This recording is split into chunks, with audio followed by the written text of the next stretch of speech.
Anao ny tenako an'izao zoma fa 7 volana marsa izao fa indray manolotra anao ny rapsodiny fahamarinana izay mitondra ny lohateny hoe Feno Fahafenoan'Andriamanitra Rehetra.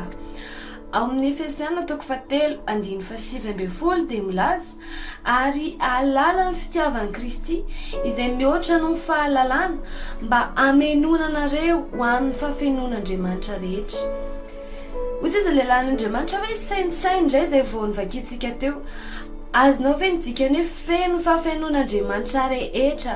Midika izany fa ny faritra rehetra ao amin'ny vatanao, fanahinao, ny aina ary ny vatana dia naroboka tanteraka ao amin'Andriamanitra ary tondraka an'Andriamanitra.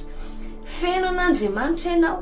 Ny teny hoe fahafenoana dia nadika avy amin'ny teny grika hoe pele roma, manondro zavatra nafatratra be ary tsy nisy tavela.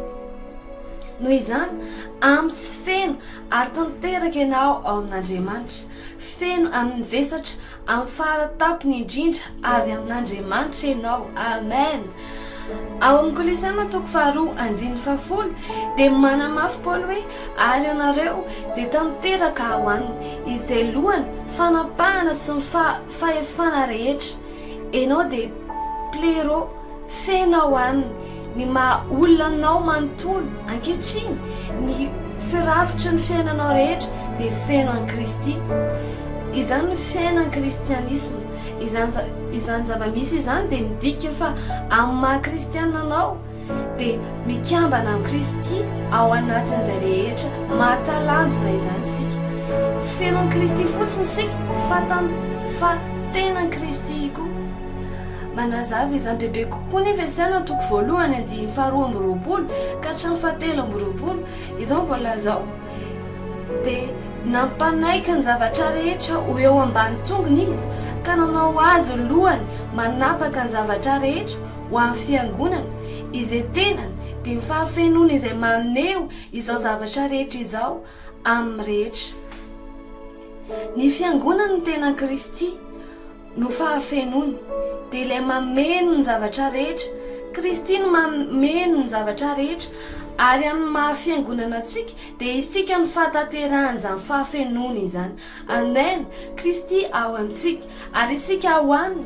Tsy mahagaga raha milaza toy izany ny Efesiana 2:10-7 hoe fa momba ny tenany isika dia nofony sy taolany. Ny teny grika nadika hoe momba ny tenany dia hoe melos, izay midika hoe ratsambatana. Miresaka ny fiombonantsika akaiky ary mahiray antsika tsy azo sarahana amin'ny Kristy izany. Tsy misaraka aminy isika fa iray aminy. Feno tanteraka io firaisana io ka manala izay mety ho aretina na rova na tsy fahombiazana. Ny tiako tenena dia hoe eritrereto izao, raha feno an'i Kristy ary ianao, avy aiza izany ny aretina na rofo izany.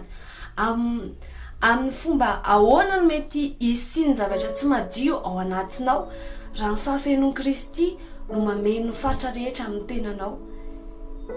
Ny fiaina no mikoriana ao aminao. Izany no tena fototry ny kristianina. Mandeha isan'andro amin'ny fahatongavan-tsaina fa Kristy no mameno ny lafiny rehetra amin'ny fiainanao. Tsy miaraka aminao fotsiny izy fa ao anatinao mihitsy izy ary aminy ianao. Ny fahafenoana dia zava-misy iainanao, atokony aina araka izay zava-misy izany ianao. Aleloia.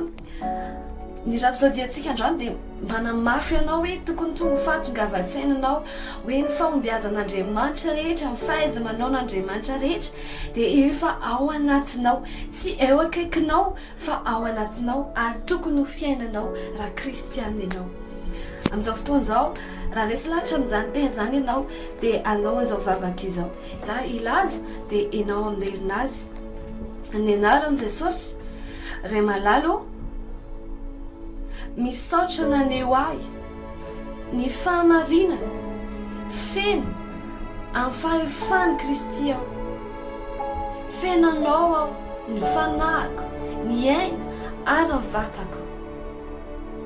Izay iray tsy azo sarahana aminao, ny aretina ny rofy, ny tsy fahombiazana ary ny faharesena dia tsy manana toerana